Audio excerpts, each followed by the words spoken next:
in a place parents felt their children were safe. The worst grade school shooting in U.S. history, at least 27 dead, 20 children, 7 adults, including the principal. And the gunman killed himself. And all over this town, in churches like the United Methodist Church behind us, well, the lights are on and they are still open for prayer tonight. And it will be all night. People have been gathering here for prayer, to lean on each other and lean on a belief in something bigger than themselves, to help get through what is just impossible to believe here or anywhere else. The sentiment here echoed in what you're seeing now down by the Washington Monument in D.C. Many members of the Connecticut delegation was there, but this story is really about their home here, Newtown, Connecticut, just 27,000 people. This is a place where people know each other, families know each other. And what happened today is known by all. And it's not just about how many were lost, it's about the age. What is hitting everyone so hard is the reality of these being children that were targeted by a madman. We now know his name. We know he's 20 years old, Adam Lanza. We know that before he came to this school, he shot his own mother, Nancy, in the face, killing her at her home. The looming question is why this man then decided to come to this school. He shows up at a place where they're making gingerbread houses in preparation for the holidays and Christmas presents. Just kids. A man in black enters with a vest and multiple weapons and begins a massacre. It was a clear, crisp, and trouble-free start to the morning at Sandy Hook Elementary School. Kids like Ella Sievers and her mother Amy, eager for the weekend and the holidays to arrive. It's Christmas time, right? Where are we, Mom, in terms of Christmas planning? Some shopping, cookie making, we decorated our Christmas tree. Ella, Christmas list made? Mm-hmm. Sent to Santa? Yes. Ella's class was preparing to make gingerbread houses. When you first got there? When I first got there, it was like a regular day. But at 9:41 a.m., the children's day and their innocence is shattered. 6 at Sandy Hook School. Callers indicating she thinks there's someone shooting in the building. We heard a loud bang. We thought that something fell. Then we heard another. And then we thought that that was a gunshot. What do you remember? We got to school.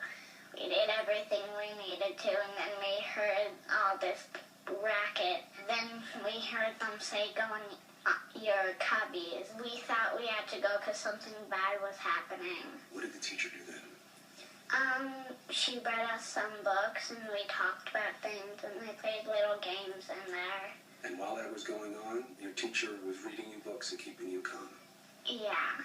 She just kept her calm and told you a story? She read us The Nutcracker and another book that was about Christmas. How did you find out, Amy? Well, we got a phone call from the school saying the schools were in lockdown. Lockdown? I mean, what sense does that make to you as a word for your kids' kindergarten through 4 school? Not very good. Police quickly converge on the school, secure the perimeter, and start a painstaking search for the shooter. The police came in, it's like, is he in here? Then he ran out. That included checking every door, every crack, every crevice, every portion of that school. Our main objective was to evacuate as quickly and efficiently as possible any and all students and faculty in the school. It takes an agonizing hour before it becomes clear just what's taking place inside the school. Next come ominous signs. Ambulances are called, stretchers set up. By 10:30 a.m., police and teachers escort groups of traumatized students out of the school. Kids who give the first indications of the terrible scene inside. Kids were crying, not really screaming, but they're all huddling together, and they felt so sick. We all put our hands on other people's shoulders, and then our teacher held the first person's hand, and she let us out. Did you keep your eyes closed? Yes. The whole time? Mm-hmm. And when you opened them, where were you?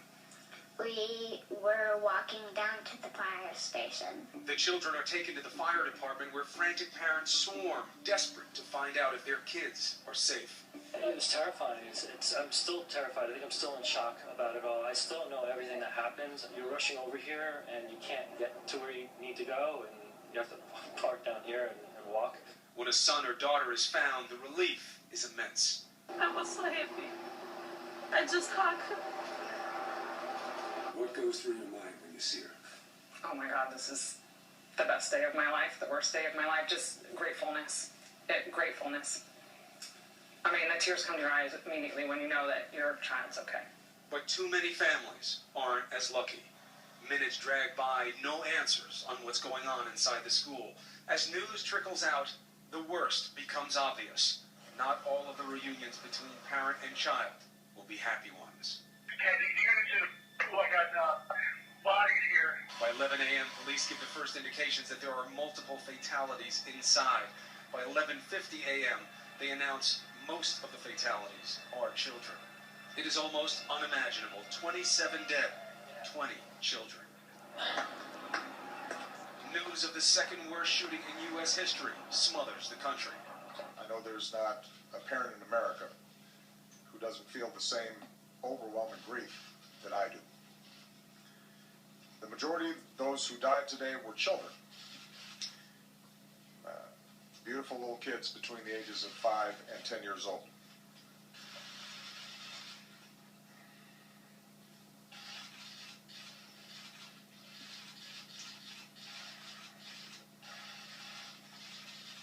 They had their entire lives ahead of them. Birthdays, graduations, weddings, kids of their own. The man responsible for taking these lives, 20-year-old Adam Lanza, shown here in a 2005 photo. Lanza's body found in a classroom after he took his own life.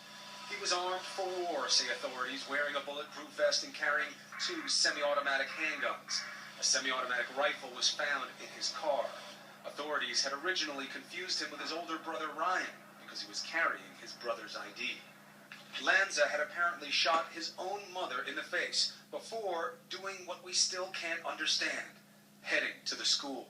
Principal Dawn Hochsprung, one of those killed, ironically issued a new security alert letter to parents just this fall. Tonight, Newtown residents gather to pray for strength to get over the events that have rocked this small town, as well as the lives of the most innocent among us. Evil visited this community today. Our hearts are broken today for the parents and grandparents, sisters and brothers of these little children, and for the families of the adults who were lost. Our hearts are broken for the parents of the survivors as well. For as blessed as they are to have their children home tonight, they know that their children's innocence has been torn away from them too early. It's not real because it's not here. It doesn't happen here. And you know what? The 6 degrees of separation, we know those families. There will be families and friends that we know. You know some people got hurt, right? Yes. You know that it's over? I didn't know when it was over, and I probably would have never known when it was over. Well, it's over, okay? You know that now? Yeah. And what happened there today happened, and it's over. Okay? And you have to be happy that you're okay.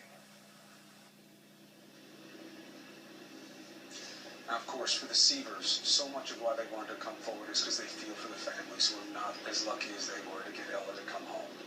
And while it is over for that little girl and her family, it's not for their reach into the community, and this is going to be with them for a very long time. They're sharing that grief. I know that they do. And I think over the next few days, we know we're going to be hearing so many more stories of courage from little children and also from these teachers who held hands and prayed with the children and tried to keep the tragedy from becoming even worse. And I spent the day this afternoon, I spent some time with one young woman who wanted us to know what all the teachers do in that school, how much they care about their children.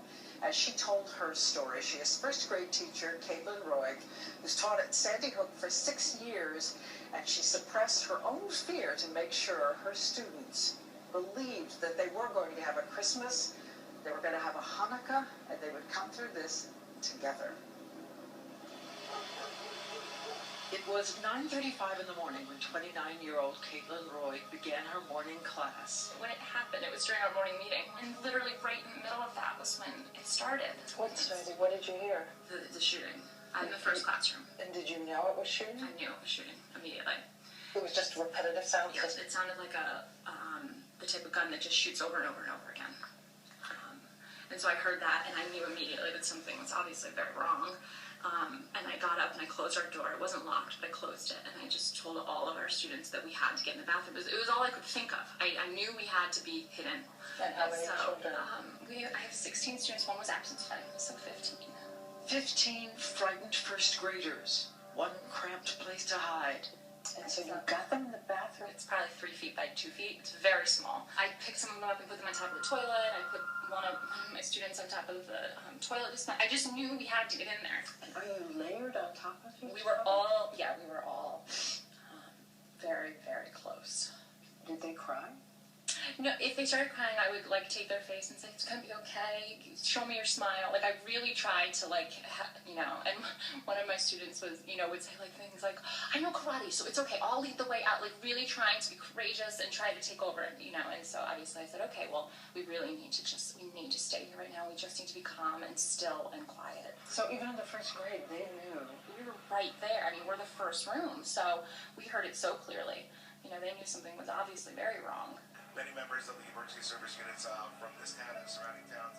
Did you tell them to be quiet? Did you worry about one of them? No, I told them to be quiet. I told them we had to be absolutely quiet because I was just so afraid that if he did come in and then he would hear us and then he would maybe just start shooting the door.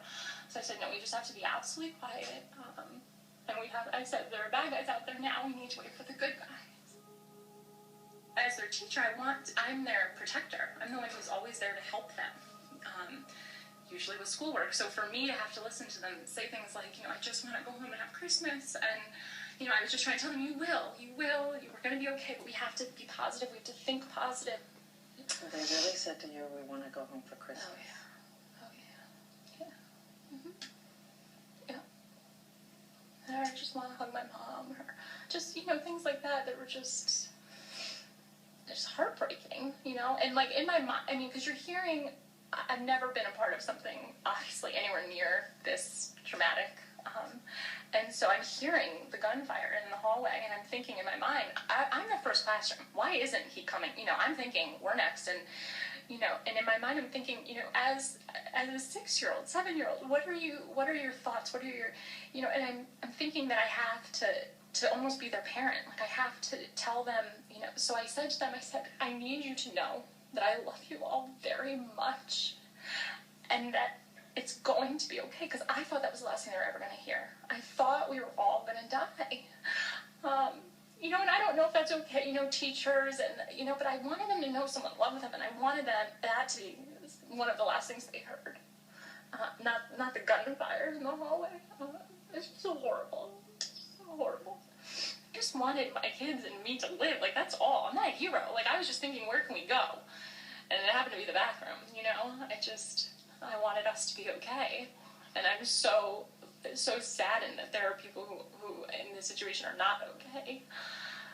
And my heart goes out to anyone who knew them and was part of their lives. I just can't imagine. How did you know you were going to be okay? What finally happened was the gunfire stopped. The police came and started knocking, and obviously, I was completely beside myself, and I said, I don't believe you. You need to put your badges under the door. So they put their badges under the door, and in my mind, I'm like, this doesn't really look like a real badge. You didn't believe the badges, right? So I said, if you're really a police officer, then you would have a way to get in here. You would have a key, or you would have gotten it from the janitor. If everything's okay now, you would have found the keys. So he had the keys, and he found the right one, and he unlocked the door. Down the hill from the school, dozens of parents gathered at the firehouse waiting to find out if their children had survived. What did you say to your children as you're walking to that firehouse? We're okay. We're okay. It's going to be okay. Do you wonder who did this? Absolutely. And why? Why? They're innocent children.